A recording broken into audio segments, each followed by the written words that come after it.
Selamat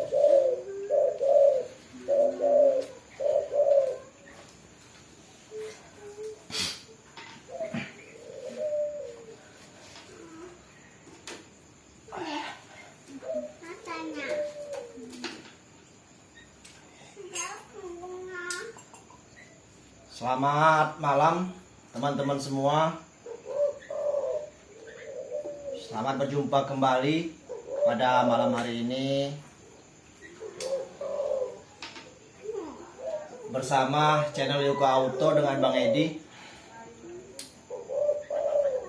Bertemu kembali di kita pembahasan masalah burung tanggungan bagi teman-teman kumania semua. Assalamualaikum warahmatullahi wabarakatuh.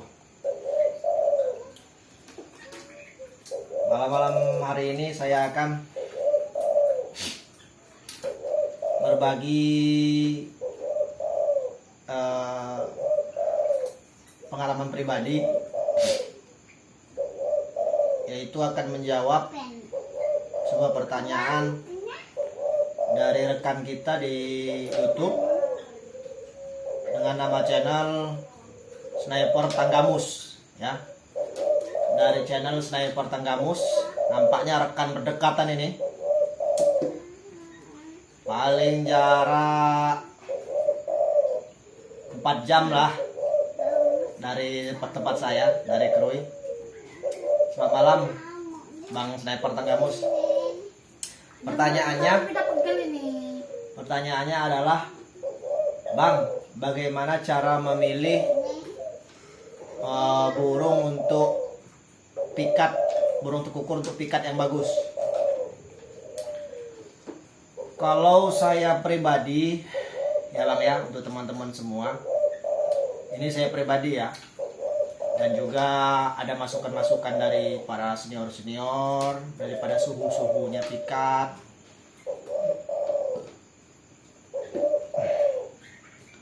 Yang pertama, tentunya kan yang kita bahas ini kita dari kosong, dari nol ya, dari bahan.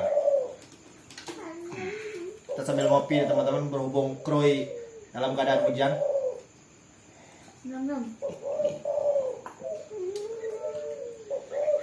Yaitu pertama yang harus kita cari tahu, BL yang mau kita jadi pikat, yang mau kita beli itu adalah BL dari hasil pikat. Minimal pikat dari hasil pikat ranting ya, minimal ya. Tapi kalau bisa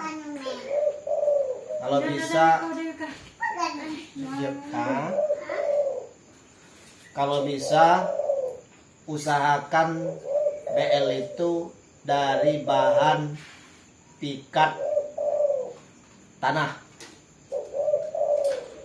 Usahakan dari hasil pikat tanah. Alasannya kenapa? Kenapa harus dari pikat tanah? Karena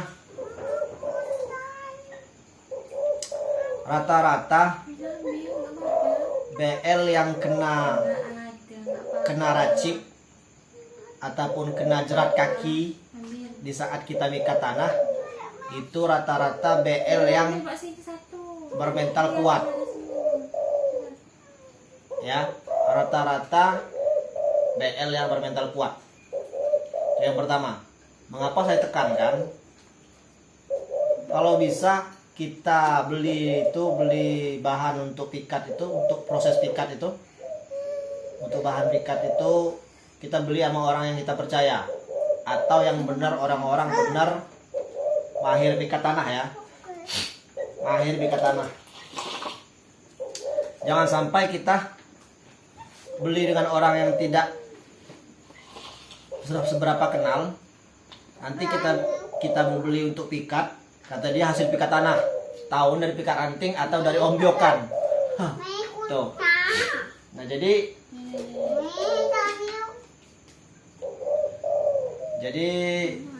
alasan itu yang pertama. Kenapa harus dari PL pikat tanah? Karena mentalnya kuat. Tidak akan turun BL ke tanah menghampiri pikat kita kalau nggak benar-benar pemberani. Itu yang pertama. Yang kedua, sudah pasti dia BL jantan. Jarang benar BL yang turun ke tanah itu betina, sangat jarang.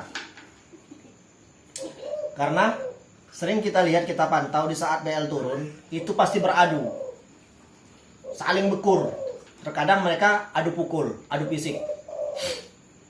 Nah, itulah yang bisa jadi titik awal pertama, titik aman untuk dijadikan pikat. Yang berikutnya, tentunya kan di saat kita memantau BL itu kan kedengaran. Di saat BL mau datang, dia suaranya lantang atau tidak? Lantang atau tidak, kedengaran. Berbeda cerita kalau BL diam tiba-tiba turun udah kayak elang ya. Itu beda cerita. Yang kita bahas ini yang bisa kita pantau dari jauh suara. Kalau dia lantang, nah itu bagus. Yang berikutnya, usahakan dia kuk satu, kuk tunggal. Truk kuku, truk kuku. Itu usahakan kuk tunggal ya. Karena kalau saya pribadi sih sama aja sebenarnya, kuk satu kuk dua. Tapi rata-rata kata senior-senior di sini, yang paling bagus untuk dijadikan pikat itu adalah kuk tunggal. Nah itu. Tapi memang ada bagusnya sih. Dia rapat di saat dia nguku itu, manggung itu rapat. Truk kuku, truk kuku. Kalau dia kuk dua kan agak mengulur. Truk kuku. Itu bedanya. Yang berikutnya teman-teman, atau dari pada Bang Sniper Tengamus,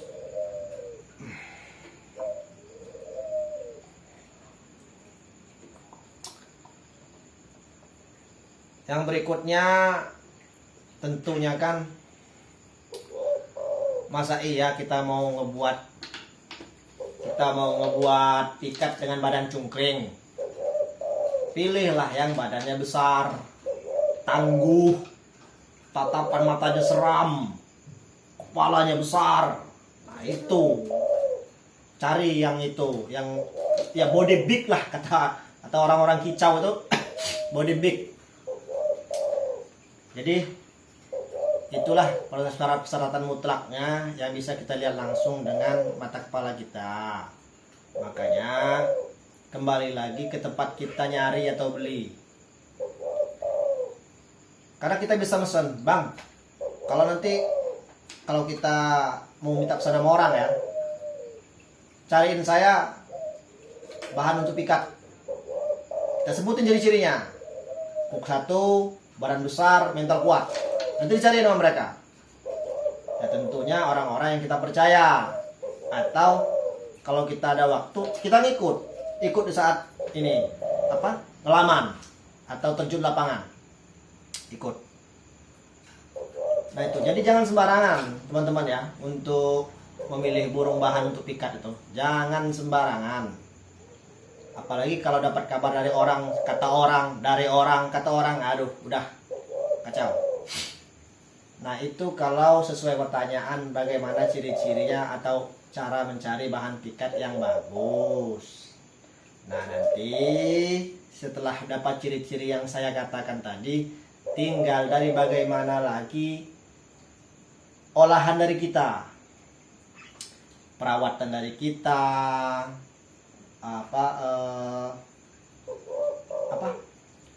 rutinitas setiap hari mau bagaimana, atau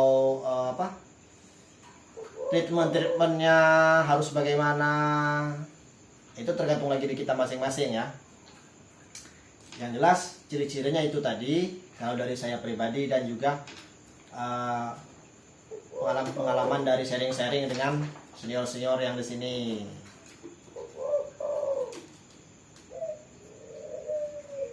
Masalah gacor atau tidak nanti jadi pikat itu udah kelihatan. Maka saya katakan tadi, harus dilihat dulu di saat dia sebelum turun ke tanah nanti kan ada suara dia manggung, itu udah kelihatan.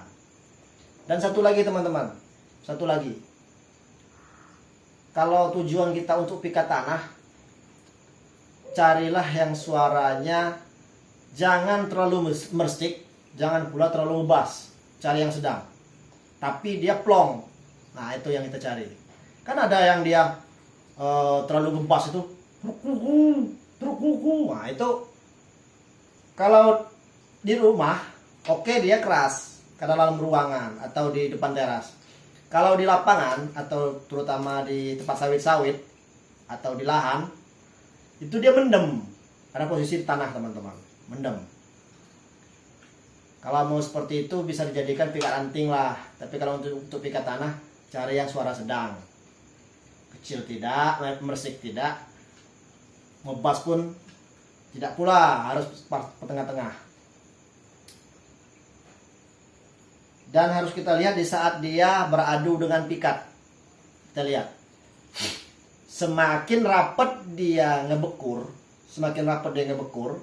itu semakin bagus. Kan begini, ada yang ada yang cepat dia.